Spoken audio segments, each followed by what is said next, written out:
This is Kulali and her owner Garth. Garth was a successful engineer who started building Kulali as his final life project. Unfortunately, Garth never got to see her finished. I've been lucky enough to take the challenge on of completing her build and one day to sail her around the world. Similar to Garth, I'm a passionate engineer who loves to know how things work and how to build things. Join me on this journey to bring Garth's dream to life. This is Sailing Kulali. It's taken 3 months to get to this point. Kulali, a boat project I was gifted, is ready to have her rudder installed. This is a big deal. You see, a rudder is so important on a boat that if you Google it, quotes like this come up.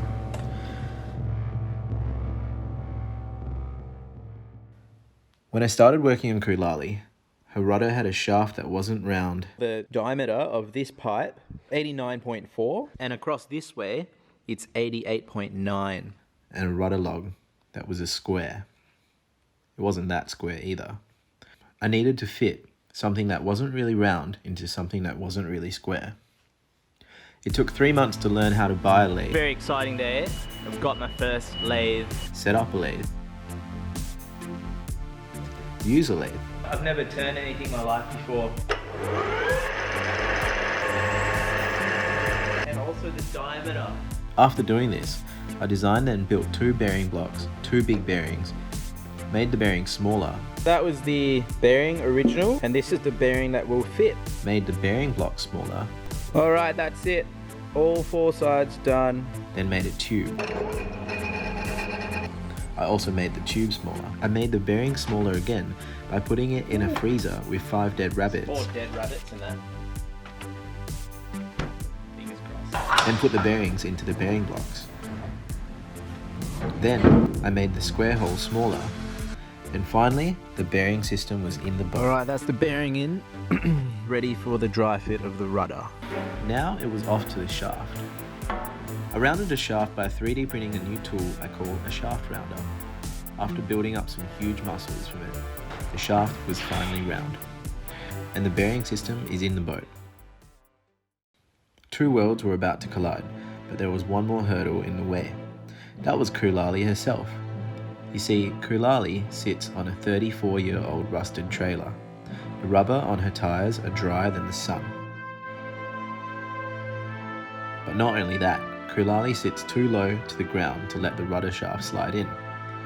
The only practical way to get the rudder in was to put the shaft into a drain, then move Kulali above the hole. The day came to move Kulali above the drain. Alright, today we're moving Kulali. I removed the blocks supporting the rusty frame and pumped up the cracked tyres. Alright, so it's sitting on that tyre now. Sitting on that tyre now. So now it's just to do this third one. If the frame buckled, the boat would fall over and be destroyed. If one of the tyres exploded, the boat would also fall over and be destroyed. I stopped. I wanted to call the previous owner to check if the boat had ever been moved on the old trailer.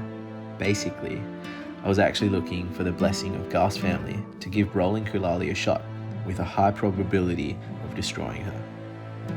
Unfortunately, this was the message I got. They were deep water kayaking and couldn't answer. Standing, staring at the boat, my friend Bill came over with his typical whistling.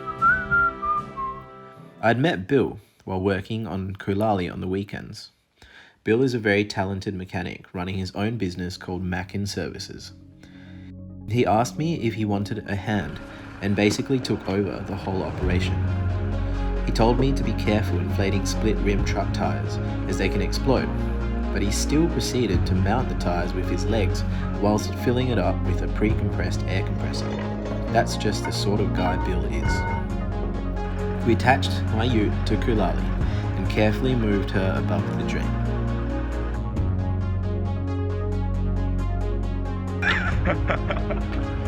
Man, you weren't here.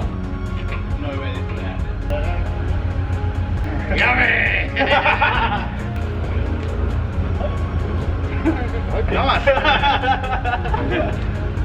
It's not every day shit like this. Yeah. The god over here, Bill. Thank you, Bill. Mackin Services, if you got trucks. All right. It took a couple shots, but finally it was in the perfect position. Finally, with a big push from both of us, the rudder slipped into the bearings that took months to build. After getting the rudder in, we kept calm, carefully and slowly put Koolali back in her original spot.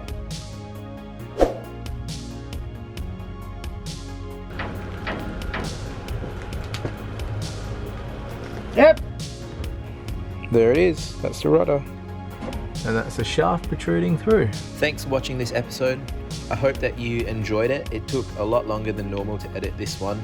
I'm trying to make it a little bit more interesting than the other videos, so let me know what you think about this video compared to the others. Shout out to Bill from Mackin Services. He really saved the day here.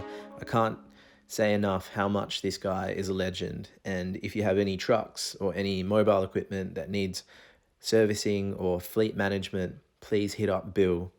I'll put his details in here if you ever need to get in touch, or you can get in touch with me directly. So thanks again, Bill, and thanks so much for watching.